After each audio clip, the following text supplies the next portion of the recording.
Welcome to 99 TV. నేను బ్రహ్మనాయుడు. ఇకపోతే Janasena party క్రమశిక్షణకి మారుపేరు, నీతికి నిజాయితీకి మారుపేరు జనసేన పార్టీ. నిజాయితీ గల రాజకీయాలకి నిలువెత్తు నిదర్శనమే జనసేన పార్టీ, జనసేన జెండా. అవును, మీరు వింటుంది నిజమే. అందుకనే ఎవరు ఏ చిన్న పొరపాటు చేసినా ఖచ్చితంగా వారిని పార్టీ నుంచి తప్పించడానికి ఏమాత్రం వెనకాడే పరిస్థితి లేనట్టు కనపడుతుంది జనసేన అధిష్టానం అనేది. గతంలో చూసాం, వైఎస్ఆర్ కాంగ్రెస్ పార్టీ అధికారంలో ఉన్నప్పుడు డైరెక్ట్గా ప్రజాప్రతినిధులు ఎమ్మెల్సీగా ఉన్న వాళ్ళే మరి డ్రైవర్లను డోర్ డెలివరీలు చేసిన సంఘటనలు చూసాం. అయితే వారిని ఎక్కడ సస్పెండ్ చేసిన పరిస్థితి లేవు. వారిని భుజాలకు ఎత్తుకున్నారు. సాక్షాత్తు జగన్మోహన్ రెడ్డి గారు మరి డ్రైవర్ని డోర్ డెలివరీ చేసినటువంటి ఎమ్మెల్సీ గారిని, అనంతబాబు గారిని పక్కనే కూర్చోబెట్టుకున్నటువంటి సందర్భాలు కూడా చూసిన పరిస్థితి ఉంది. అయితే అలాంటి వాటికి పూర్తిగా విరుద్ధం జనసేన పార్టీ అనేటువంటి ఒక మెసేజ్ని ఆ పార్టీ అధిష్టానం ఇచ్చింది. ఎందుకంటే ఏదైనా ఒక తప్పు జరిగినప్పుడు, విచారణ జరుగుతున్నప్పుడు ఆ విచారణ సమయంలో తాము తప్పు చేయలేదు అని నిరూపించుకోవాల్సిన బాధ్యత ఎవరైతే ఆరోపణలు ఎదుర్కొంటున్నారో వారి మీద ఉంది. కాబట్టి వారు ఖచ్చితంగా వారి నిర్దోషిత్వాన్ని ప్రూవ్ చేసుకున్న తర్వాతే ఆ పార్టీ మళ్ళీ వారిని తిరిగి వారి యొక్క బాధ్యతల్ని మళ్ళీ పార్టీలోకి తీసుకొని వారికి గతంలో ఇచ్చిన బాధ్యతను తిరిగి అప్పచెప్పేటువంటి ఒక ప్రక్రియ ఉంటుంది. సో ఇప్పుడు అదే జరుగుతుంది జనసేన పార్టీలో.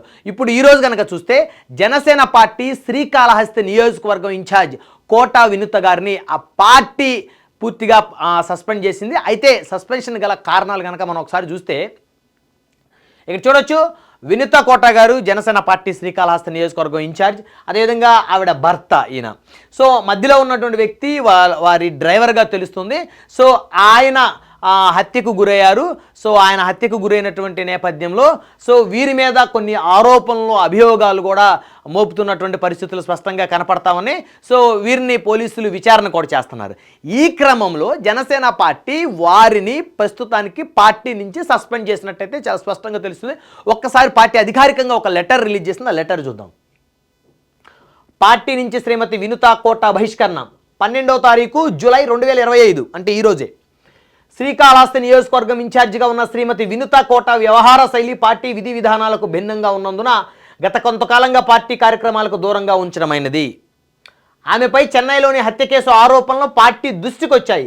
ఈ క్రమంలో శ్రీమతి వినుత కోటను పార్టీ నుంచి బహిష్కరించడమైనది. ఇట్లు Vemulapati Ajay Kumar, head conflict management, Janasena party. ఇది చూశారు కదా. గతంలో కూడా కొన్ని సందర్భాల్లో కొన్ని వ్యవహారాలు వారు అబ్జర్వ్ చేసినప్పుడు వినుత కోట గారి వ్యవహార తీరు సరిగ్గా లేదు. అప్పటి నుంచి ఆవిడని పార్టీ కార్యక్రమాలకు దూరంగా ఉంచారంట. ఒకసారి చూడండి మళ్ళీ. శ్రీకాళహస్తి నియోజకవర్గం ఇన్ఛార్జిగా ఉన్న శ్రీమతి వినుత కోట వ్యవహార శైలి పార్టీ విధి విధానాలకు భిన్నంగా ఉన్నందున, అంటే పార్టీకి కొన్ని విధి విధానాలు ఉంటాయి. హత్యలు చేసిన వాళ్ళు, అత్యాచారాలు చేసిన వాళ్ళు, దోపిడీలు చేసిన వాళ్ళకి జనసేన పార్టీలో స్థానం లేదు. సో కాబట్టి ఆ పార్టీ కొన్ని సిద్ధాంతాలు ఉన్నాయని వాళ్ళు చెప్తున్నారు చాలా స్పష్టంగా. సో కాబట్టి వారి యొక్క వ్యవహార శైలి పార్టీ విధి విధానాలకు భిన్నంగా ఉన్నందున గత కొంతకాలంగా పార్టీ కార్యక్రమాలకు దూరంగా ఉంచడమైందంట వారిని. అంటే గత కొంతకాలం నుంచి వినుత కోట గారిని కూడా పార్టీ అధికారికంగా నిర్వహించేటువంటి కొన్ని కార్యక్రమాల్లో వారిని దూరంగా ఉంచారు. ఆమెపై చెన్నైలోని హత్య కేసు ఆరోపణలు పార్టీ దృష్టికి వచ్చాయి. ఈ క్రమంలో శ్రీమతి వినుత కోటను పార్టీ నుంచి బహిష్కరించడమైనదని చెప్పేసి పార్టీ ఒక లెటర్ ప్యాడ్ మీద మరి ఎవరైతే కాన్ఫ్లిక్ట్ మేనేజ్మెంట్ హెడ్గా ఉన్న వేములపాటి అజయ్ కుమార్ గారు సంతకం చేసి ఒక లెటర్ రిలీజ్ చేశారు.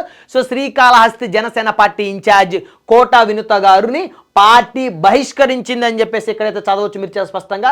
పార్టీ నుంచి శ్రీమతి వినుత కోట బహిష్కరణ, అంటే సస్పెన్షన్ కూడా కాదు, అసలు బహిష్కరణ పూర్తిగా. ఇంకా వీరికి అంటే సస్పెన్షన్ అంటే మళ్ళీ ఎత్తేసే అవకాశం ఉంది.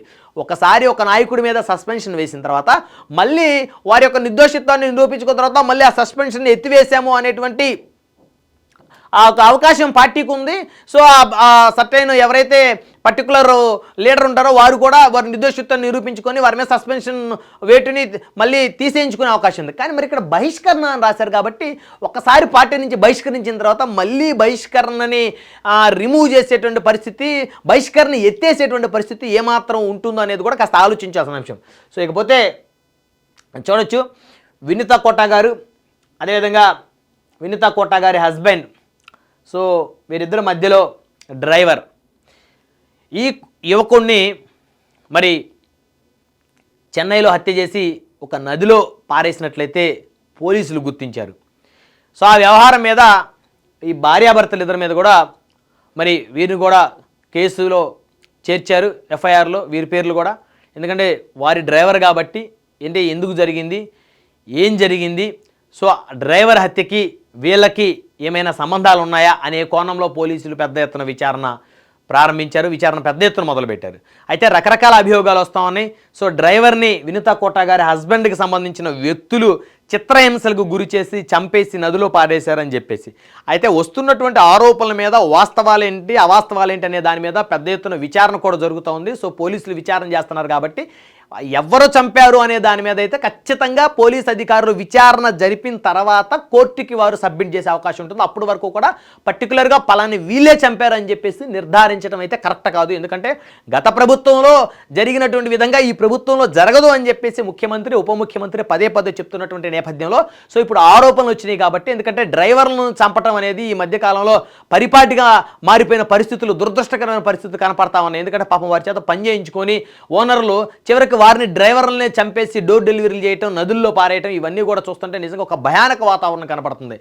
ఇది నిజంగా కూడా డ్రైవర్లుగా ఎవరన్నా ఎక్కడన్నా రాజకీయ నాయకుల దగ్గర జాయిన్ అవ్వాలంటేనే భయపడేటువంటి పరిస్థితులు కనపడతా ఉన్నాయి. సో కాబట్టి ఇవి దురదృష్టకరమైన పరిస్థితులు. డ్రైవర్లందరికీ కూడా కాస్త భద్రతని ప్రభుత్వాలు కల్పించాల్సినటువంటి అవసరం ఉంది. సో మొత్తానికి ఈ యువకుడు, డ్రైవర్గా ఉన్న యువకుడు హత్యకి కారణాలు ఏంటి, ఆ హత్యకి సంబంధించి వేరే ఇంకేదన్నా వ్యవహారంలో ఆ డ్రైవర్ ఇన్వాల్వ్ అయ్యాడా, సో ఇన్వాల్వ్ అయిన నేపథ్యంలో అతన్ని చంపాలనేటువంటి ఆలోచనకి ఎవరన్నా వచ్చారా, సో వీరికి వారికి సంబంధం ఏంటి, వినుతా కోటా గారి దంపతులకి డ్రైవర్ హత్యకి మధ్య ఉన్నటువంటి సంబంధాలు ఏంటి అనే దాని మీద పోలీసులు అయితే విచారణ అయితే చేస్తున్నారు. సో మొత్తానికైతే ఇప్పుడు వీరు ఆరోపణలు ఎదుర్కొంటున్నారు కాబట్టి, ఎందుకంటే వారి డ్రైవర్ కాబట్టి సో పార్టీ నుంచి వారిని బహిష్కరించారు. మరి గతంలో కూడా వారి వ్యవహార శైలి పార్టీ యొక్క విధి విధానాలకి భిన్నంగా ఉందని చెప్పేసి వారిని దూరంగా ఉంచారు కార్యక్రమాలకని కూడా పార్టీ లెటర్ హెడ్ మీద రాసింది. కాబట్టి ఏదైనా ఒక ఆరోపణ వచ్చినప్పుడు వెంటనే నిరూపించుకోవాల్సిన బాధ్యత, నిర్దోషిత్వాన్ని నిరూపించుకోవాల్సిన బాధ్యత ఆరోపణలు ఎదుర్కొంటున్నటువంటి రాజకీయ నాయకుల మీద ఉంటుంది.